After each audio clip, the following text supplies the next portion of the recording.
Welcome back to another episode of the Hayley Osborne Show. This is episode 91, but this is a part two of a two-part series so last week was part one. If you listened in, get ready for part two of how to establish your marketing foundations in 2024. And it was such a big episode that when I was planning it out, I decided to split it into two because number one, I like to have bite-sized episodes, no longer than really half an hour. And number two, I really didn't want you to be overwhelmed by what I was saying. And so I want you to take action through what I teach you. And so that's why I broke it up into a two-part series. And I think it works really, really well. So let's get on with it, how to establish your marketing foundation. So a quick recap. So last week I spoke about my MAPS framework, which is a framework that I use inside my business to really articulate who you are, the problem that you solve, and the transformation that you provide. So I really went into detail about that. And, I asked the question at the beginning of the podcast, and I'm going to ask you again are you clear on what your marketing foundations are? And if the answer is no, then maybe there is work there to be done. Right. And if you have big goals and big dreams in your business to turn them into reality, and live the life that your goals are aligned to, maybe it's time to really set up your marketing foundations, figure out what they are, put them in place, and then, build on that to attract your ideal client, to grow your business, to grow your profit, to grow your revenue, to be able to create change and make an impact, and obviously your bottom line, which, I think we're not here for a haircut, are we? So the other question that I asked is, are you clear on your messaging? So if you can articulate a yes or a no for both of those, then we kind of know where we have work to do. So I want 2024 to be your best year yet. And I think the starting place for that is to get really clear on what your marketing foundations are. Now, that is something that I do inside of my business in a number of different ways, actually. So I do work one-on-one with clients to help them to move forward very, very quickly in their marketing, setting up their foundations, optimizing their content, understanding and aligning what that looks like, and moving through that in a really structured way. So we set up your marketing foundations, then we make sure that your digital assets, your positioning, and your digital footprint is in complete alignment, okay? Because that creates change. And that is then followed by planning and organizing, optimize content to be able to increase sales. So there's a bit of a three-step process there that I work through to be able to achieve your goals and reach them. And, what's on the other side is really beautiful. And what better way to start that journey in laying really great foundations so you have a really, really awesome 2024. I don't think that 2024 is going to bring us any crazy surprises. But what I do think is if you are set up properly, you can really start to leverage and create some huge impact in your business, right? Because it is all about impact. It is all about brand awareness and creating more awareness around your business and your brand, I should say. That is how you kind of explain it in a really easy to understand way. So how do you generate more eyeballs on your business so that you can have a bigger impact and do less with more? So first, I spoke about last week my MAPS framework, which is market, audience, problem, and solutions. And when you understand what that is, then you can be better set up in terms of your messaging. So the second part I spoke about last week was messaging and brand positioning.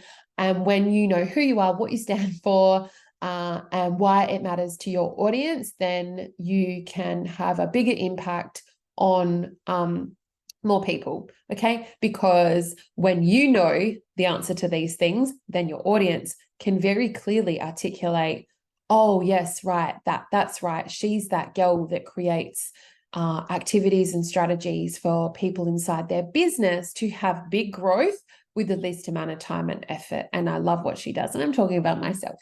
So that is the first part. The second part is messaging, brand positioning. So I said that before. The third part I spoke about last week is brand awareness.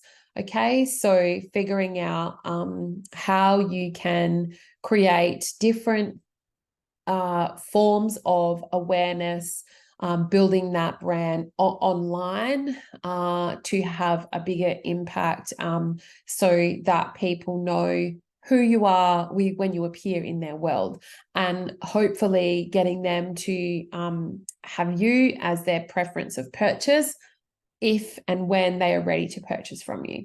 So that's what I spoke about. The last part that I spoke about last week, number 4, was bringing your brand to life through your marketing avatar. So if you haven't done any work around that, have a listen to the episode last week and you will have a few answers to how to do that, what it looks like, and how you can start to build on that for your business. Okay, so on to part 2. Today, I wanted to talk about your competitive advantage. Okay, so that's kind of like the 5th part of creating marketing foundations. So, most likely, you're not the only person in the world that offers what you do. Okay, so there's more than one cafe in the world, no matter where you're listening from. So obviously I'm based in Australia, but even all over the world, there's lots of coffee shops. And I often like to use the analogy of there's enough room to coexist for everybody, but we frequent the ones that we do for varying reasons. So number 1, it could be location, right? There's no one that does what they do in my location, and they're the closest person to me. And I love everything about their business. Number 2 is that there is no one in my area, even though there's multiple cafes and coffee shops, that deliver the best service. Okay, that could be the second one. And number 3, there's no cafe in my area that have the best quality beans and product that they do. Okay, so there's 3 things there, which is a bit of a competitive advantage. But what does that look like for you? And how are you different? And what's that differentiation of your business in the market compared to other people's businesses? Okay, so could that be how is your brand showing up differently, okay, to everybody else? Are you somebody that has no gray area, right? So you're pretty black and white. I know that I am. I'm pretty black and white. I have no gray area, and I call a spade a spade. And is that appealing to your target audience? And is that your differentiating factor? Do you have unique product or service features that nobody else does? And how are you articulating those? That's your competitive advantage. Is it your pricing model? Is that your competitive advantage? Is that your pricing model? Or is it all 3? What does that look like? Is it your sales process? Is that the part that differentiates you and gives you that competitive advantage over your clients? Is it obviously your quality of products or services? And if it's not, it might just be because you haven't articulated properly what they are. Okay, and I go through that with my clients, and the results on the other end are, those light bulb moments. It's like, why didn't I think of that? And the reason that usually, excuse me, the reason that usually comes back as to why didn't I think of that is because we are so close to our businesses that we can't see them anymore. And I think I said this in the last episode too, is that you don't know what you don't know. All right. So it is nice and refreshing to have somebody else come into your business, like a coach, a mentor, or even hooking yourself up with a membership like Superhero Marketing, or having me as your coach to come in and be like, hey, what about this? And you're like, why didn't I think of that? I've only been doing this for a few years, and, I should have done this sooner. I should have invested in help sooner. And I've had those light bulb moments with my own business too, where I'm so close to it that I can't see it, what it is anymore. And what I've found tends to happen is you tend to overcomplicate the simplest things that can be really easily articulated, and you don't need to. Okay, so that's something that I've learned along the way. And what else is your competitive advantage? So is it the talent? Is it you? Are you your competitive advantage over your competitors? Is it you? What is the thing that actually sets you apart? And think about that and own it and step into it. And like I said, in part 1 of this is crown yourself. What is your competitive advantage to your clients? Write it down, own it, and showcase that visually and through your storytelling. Okay. So make sure when you're marketing that you're including that, because that is the thing that sets you apart. And, you know, is this the thing that clearly differentiates you from your competitors?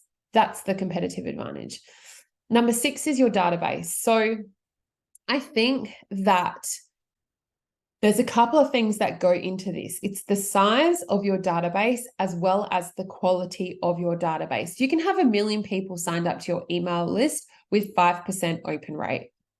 Okay. Or you can have a strong and mighty small email list, which could be around 350 people.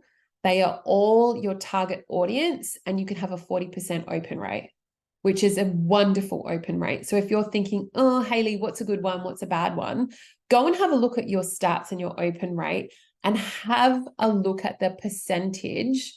And it should be sitting around 35 to 40%. And that is what kind of shows a really good open rate. So if it's anything lower, maybe you don't have the right people in your database, and, you know, or you could just have too many people. So you might need to do some culling. And it's pretty good to do a bit of a cull every couple of months to make sure that the people that haven't opened your emails for a year, they don't need to be on your database, because chances are your emails are probably going to go to a spam account. So I would remove them and clean up your database to have a really small but mighty database of ideal clients that really want to hear from you. Okay, so your database is really important. So with that solid database, you can really enhance any form of marketing strategy or marketing that you do and strategy that you put in place at a deeper level to convert, right, your ideal client and increase the loyalty of your customers. So that essentially for you drives revenue and profit. The next thing I want to talk about is a bit of a clever one, but it's to rank your marketing foundations. Now, this is an exercise for you to do in your head, or if you are listening to this and you're in your office or doing the dishes or whatever, get a little notepad out. And from 1 to 10, I want you to have a think about all the points that I've spoken about and how you rank them.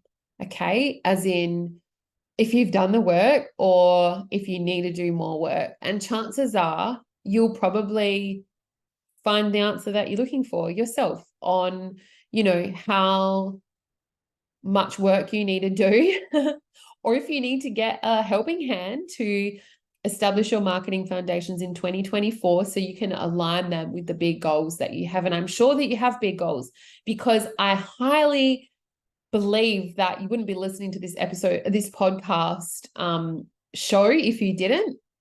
So I'll go through what I am suggesting are the things that you need to rank. How well in your business are these set up? So the first one, do you understand who your target market is, the problem that you solve, and the transformation that you provide? Okay. Do you have a transformation message? And if you don't, then you get to rank yourself at a 0. If you think that you do, but you can't articulate yourself properly, it's probably sitting at about a 3. And, you know, if you do, but you say different things all the time, might be sitting at about a 5. And if you can articulate and nail exactly who you are and what you do without saying, I am a marketer, I'm in sales, I am a coach, I am a dressmaker, I am a presenter, no. Okay, then we've got work to do. The second thing I want you to rank is your messaging and your brand positioning. Okay, so are you positioned in your market where your audience will take preference over everybody else and purchase from you? They know who you are, they know what you stand for, and they know why it matters to them. Okay, so from 1 to 10, how much are your audience engaged and understand who you are, what you stand for, and why it matters to them? Okay, and how clever are you at articulating your messaging? So not your transformation message, the next step up, your messaging in everything that you touch across the board. Okay, so give yourself a ranking from 1 to 10 of how clear this is. Now, if you can't understand it, and if you're all over the place and you're not clear on your messaging and where your brand is positioned, then you're probably at a 0. Okay, if you kind of are at a 3, 4, or 5, but you know you could do better, then you definitely have work to do, and I will be doing the work, because what's on the other side is beautiful. The third one is brand awareness. So do people recognize your brand name and know what you do straight away? Okay. Rank yourself from 1 to 10 on how aware is your audience of your business and your brand. The fourth one is bring your brand to life through a marketing avatar. Have you done the work, and do you know who your ideal client is? Okay, so 1 to 10, do you know who they are? Then the next one is, are you very aware of what your competitive advantage is in the market? Okay, so do you have unique pricing models, sales process? Are you different with your product? How does it differentiate from your competitors? That's your competitive advantage.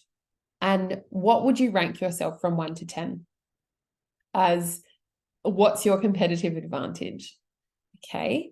Now, the last part is your database. Okay. So it doesn't matter about how big your database is. It just matters about the quality of people that are in there and what your open rate is. And if you don't know, go in and have a look at what that is for you and cull it, or we might need to do some work to build it. Okay. And how we build it is very strategic. I actually just taught a masterclass inside the membership at the beginning of the month on how to build 12 lead magnets for next year. So that is a very clever way to build your database, but you have to give away, part of your zone of genius for free. Okay, so there's clever ways to do that, and I'm all about getting that done. And I've got templates and things inside my business, and I work one-on-one with my clients to be able to do that, as well as sort that out in the marketing strategy. All right, so that you can start to put all of those foundations in place to be able to build your database. Because when you build your database is actually a warm audience. Okay, they're people that have signed up with their first name and their last name because they want what you have to offer. They want to know more about your zone of genius, and they want to be in your world and hear from you. So if you have a database, but you do not nurture your database, it is almost like spamming in reverse. Okay, so people have signed up to hear from you, but you're not giving them anything, which is like spamming. Okay, and we know, and you would know, that we don't sign up to anything for free these days, right? We do not give our emails away for anything. You would know in retail when they ask you for your email address, you always say no because you're like, I don't need another email in my inbox. I run a small business. And you would be in that boat for sure. I know that I am. And so those people that I give my email to, I genuinely want to hear from them. And if I'm not hearing from you, I'm disappointed because I want what you have to offer. And so, it's like spamming in reverse. So it's really important to build your database because also that's your own asset, right? Another reason to maintain it is because you own that asset. People pay big money for databases. Not that I'm saying you should sell it, but if you are looking at scaling your business and having an exit strategy, the quality of your database and the number on it, as well as the quality, can equal an extra 0 on the end of your sale price, okay? Because social media is not our owned asset. We don't own that space, Okay. It is free for us to use if we're not paying for advertising, but it is an advertising and marketing vessel to communicate our ideas and our business mission, values, all those things. It is a vessel of marketing. So what sits in the middle is your website and your database. And then what sits around the outside are all of the things that funnel into your website. And as I'm recording this episode, I'm actually doing it. We'll go on YouTube. You can see me like doing a little circle with my hand in the middle and then pointing to all these little arrows leading to it. Okay. So in the middle is your website. And then all around that is, so it's your database in the middle, all around that is LinkedIn, Facebook, YouTube, Instagram, Twitter, billboard advertising, bus shelter advertising, magazine, print media, digital print media, podcasts, like the things that you're in and around and on, you don't own. They're beautiful ways to establish your brand awareness, but you don't own them as an asset. So creating your database is really important. So back to what I asked you originally is rank that from a 1 to 10 and how could you be doing better? And if the answer is I could be doing better and it's sitting around a 3, then I can definitely help you to do that. Okay, guys, that is the end of part 2 of how to establish your marketing foundations in 2024. If this has spooked your ears up and you know that you could be doing better, I would love to hear from you. Feel free to send me a message on Instagram, or, you know, if you've loved this episode and it's really, really helped you, I would love you to leave a review on my podcast, Apple Podcasts reviews. And I really, really hope that you have the best week, and I will see you next week for another episode of the Hayley Osborne Show.